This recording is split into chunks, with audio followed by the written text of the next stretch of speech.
хэлсэн. 11 сарын 2-ны өдөр анхны биш аюу олон лекцүүд хийдэг байсан.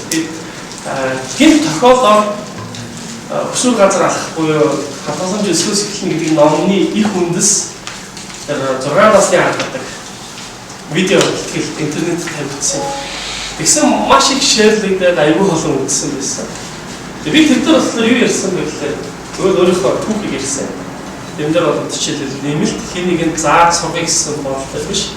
Би өөрийнхөө амьдралаар ямар өөрчлөлтүүд хийж байна гэсэн үг ярьсан. Эргээд зүгээр тэр зүйлийн талаар ингээд дурдахад юу гэсэн гэхээр би одоо жишээлбэл их тарган байсан тэгээд турсан гэдэг зүйл юм. Жишээлбэл зүгээр энэ before after өмнө нь би 100 кг байсан. Жил турсан өмнө. Тэгээд би турсан. Тэгсэн чинь турсан чинь бүх асуудал би тарган байхад ямар байсан бэ амьдрал те. Нэгдүгürt бол одоо санхүүгийн асуудалтай байсан. Маш хөртэй байсан. Хоёрдугаар одоо тэг гэр бүлийн хэрүүд үсэжсэн. Гуравдугаар болохоор найзлыг толцсон гэдэг тухай ярьсан баггүй юу. Тэг угаасаа тийм л болсон баггүй. Ямар ч тавилт байхгүй тийм. Тэгээд энэс ингээд өөрчлөлтийс хамгийн сайн турцсан чинь бүх юм шийдэгдсэн л хамгийн сайн бид ойлгох байсан. Хашийн тарган багт нь тоодгүй байх байсан байх та тийм. Тэгээд турхтаа хүмүүс сургалт аваад байгаа болоо гэдэг тийм гэж л бодоодсэн баггүй. Тэгсэн ингээд өөрчлөлт гарсан. Тэгээд би тэрэн дээр 6 насны тухай ярьсан тийм. 6 нас мөн болохоор зүгээр ингээд картаар тухайн хэд би бас өөрийнхөө төрөвчийг хэлсэн байсан байхгүй. Тэгээд тэр үед өөрийнхөө карт барьж хэрэгж танилцсан харахгүй л даа. Тэгэд энэ бол гэр бүлийн данс, энэ цэнхэр 6 цэнхрийн данс. Энэ болохоор ипотекийн зээл иргэн төлөлтөд хөрөнгөлийн сан гой нэртэй. Энэ болохоор аяллаа данс. За тэгээд энэ болохоор аяллаа данс дотор энэ хадгаламж байна. Ингээд үндсэндээ бол 5 карт 6 данс. Энэ бизнес данс. 5 карт 6 данс. Ийм байдлаар явж ирсэн.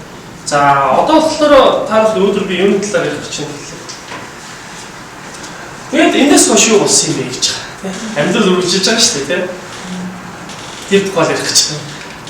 За би ямар өөрчлөлтүүдийг өөртөө авчирсан бэ гэдэг зүйлээр таарах. Жохоо мэдээлэл болцсон. Ер нь хэр өөрчлөгдсөн бэ?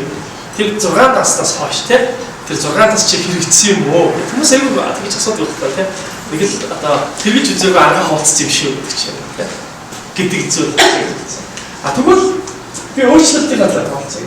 Би яг энэ хугацаанд яг цаана гарсан 6 таснаас гадна миний ингээд турснаас гадна ямар өөрчлөлт амьдрал дээр маань явагдсан юм бэ гэдэг зүйл байлаа. Жижигхэн эргэцүүлэн хийж үзлээ. Тэгээд үзэхэд бол би өглөөний гамбанс гэдэг пост хэлэх байна. Facebook найз байвал өглөөний баха хоолны зураг дандаа хаяа нэг орж ирдэг.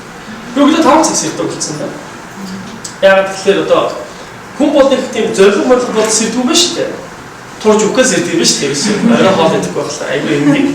Өнөөдөр бол ингээд нэг энэ өглөөний уулзалт тийм зовлон биш байхгүй. Өмнө нь бол чаленж гэсэн бохгүй чи. За яста нэрээ те. Тэгэл нэг бүцийгээд ирж байгаа байхгүй те. Одоо бол ингээд байнгын нормал 6 5 цаг сэрдэг сэрэлттэй. Тэгээд оройд ч утсан ч гэсэн. Өчигдөр ихэд л нэг цагийн үед уудсан. Өглөө 5 цаг дан гэж сэрдэг. гэж өөрөөсөө сэрж байгаа байхгүй. Сэрүүлэх хамаагүй. Хоёр дахь зүйл. Ингээд тийм учраас өглөө цаа уухсаар аргагүй болдог гэсэн. Би өглөө цаа уудаг болчихжээ гэж байна. Тэгээд өнгөрсөн жил гарангийн хугацаа тийм болсон. Хоёр дахь нь болохоор над ямар зүйл гарсан гэхээр боддоо 3 сарын дотор ном биччихэв. Би бол төсөөлөжгүй. Нэг тийм ном би ном бичнэ гэж бодож байсан боловч энэ олон жил яашлах гэж боддогсэн байхгүй. Тэгээд яаж бичгээж мэдэхгүй. Тэгээд холыг бариад авахаар айгаад байдаг тийм. Тэгсэн 3 сарын дотор би ном гаргасан. Тэгэхээр энэ чинь ингээд супер гайхаад байгаа байхгүй.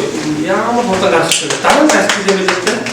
Гонхын ясан гэхлээр тэгээд энэ ном үнэхээр 3 сараас дотор гаргасан ном үнэхээр муу ном байсан уу гэдэг асуулт тавьдаг шүү дээ тийм.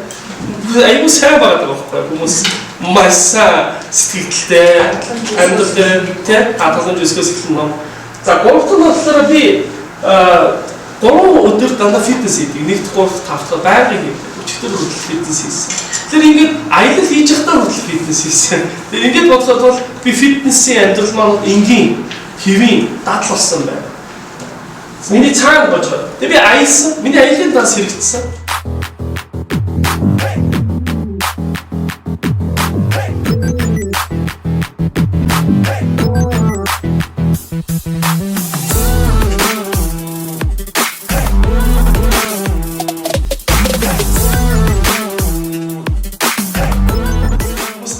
11 сарын 2-ны өдөр би хадгаламжиндаа аялын дансаараа би аяллаа гэж хүмүүс танилцуулж ирсэн бол 5 сая төгрөг. Би ихтэй евроо явж чадаагүй шингэн рүү. Уг нь бол би 5 сая 300 мянган төгрөгийн Европоор аялал бүртгүүлсэн байсан байхгүй юу? Тэгсэн чинь тэр маань миний виз гараагүй тийм. Гайхалтай мэдээлэлтэй тэр бол тэнгууд хүн чинь ингээд сонир байдлаар ч тийм шүү дээ. Тэгээд нэг өшөөг авах гээд тэгээд өөр газар явсан. Тэр нь бүр их гоё аялсан. 10 өдрийн аялал. Тэр Сингапураас эхлээд тэгээд Малайз, тэгээд Таиландын арлуудаар явдаг круз аялал байсан. Усан онгоцон дээр 4 шөнөний 5 өдрийн аялал. Тэгээд усан онгоц нь өөрөө бүх юмтай 19 давхар явдаг арал байсан л да. Тэгээд усан дээр байгаа ч мэддэхгүй тийм юм байсан. Тэр дотор ингээ амьдарч байгаа юм чинь юу хааж аваад байгаа гэж ойлгоо. Тэгээд тийм аялалд явчаад ирсэн. Тэгэхээр миний аяллаа данс бол хэрэгцсэн байхгүй. Би аялчаад ирсэн байна. Амьдралдаа ингэж аялж үзээгүй. Мөнгө цуглуулж өөртөө нэг ширхэг ч юм авч үзээгүй. Тэгээд цуглуулсан мөнгөөр аялцсан байхгүй. Тэгэхээр энэ бол аяллаа данс бол хэрэгцсэн байна. Миний надад гарсан өөрчлөлтүүд юу байсан бэ? За энэс яг энэ бол үр дүнтэй өөрчлөлтүүд байгаа байхгүй. Тогтсон гэсэн үг тийм. За энэ бол эцсийн дүндээ бол хадгаламжтай хүн бол хариуцлагатай хүн юм байна. Хилтэй хүн гэдэг шиг хадгаламжтай хүн гэдэг. Энэ бол хүний нөгөө хандлагыг чинь илэрхийлж өгч байгаа бодит амьдралын одоо хэмжиж болох, дүн тавьж болох тийм дэвтэр юм байна гэж тайлбар. Дөрөв тэр. Тэгээд намайг одоо чи лекц уншсны дараагаар хүмүүс за энэ ч та мөнгийг өстө хүүдиж олдох юм байна гэж боддог байхгүй юу? Өвдөж хүүдиж олдох шүү дээ. Ажигхаад өстө нэрээ олоог юм шиг царайтайгаар хэрэгдэх байхгүй. Дөрөв тэр. Та ч гэсэн амар олддог байгаа. Харин та тэрийг олж ийн гэж бодохгүй байгаа асуудал байгаа юм шиг байна. Бага мөнгө хуваагаад хадгалдаг болох. 100 төгрөгийнхаа 50 төгрөгийг хадгалдаг хүн бол маш сайн.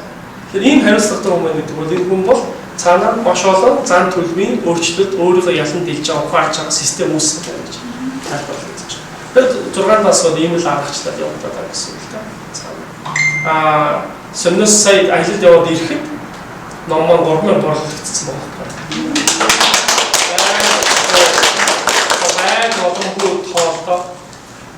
Би номны ихэн бичсэн байсан яг тэрнгээр болсон байна. Зүгэл дийлдэл юм байна. Миний одоо бүтээл миний өмнөөс ярина. Маш сайн бизнес гэдэг бол таныг загсанд явсан хойгоор орлого өгч идэг бизнесийг маш сайн бизнес гэдэг шиг сайн ном бол ингээд өөрөө зарагдцсан. Бүрээд ирсэн чинь ингээд 2-3 сая төгрөг ингээд хүлээж шүү дээ. Орлого аваад тийм. Тийм үзэг юм чи гайхалтай. Тэгээд 3 сая төгрөгийг ч юм уу 2 сая хүрээд ирэхэд өгдөг бизнестэй болъё гэж бодож ном бичсэн бол хөгийн бичсэн байхгүй юу? Дөрмөл тэр. Тэгэхээр ашиг харахгүйгээр асуудал хандах юм бол амьдрал буцаа биднэрт шагналаа сайн авах юм байна. Яг нь ирээдүйд хийж болох ганц нэг таамаг зүйл бол тийм байна. За ингээд өнөөдрийн ихний лекцийг дуусгач таа.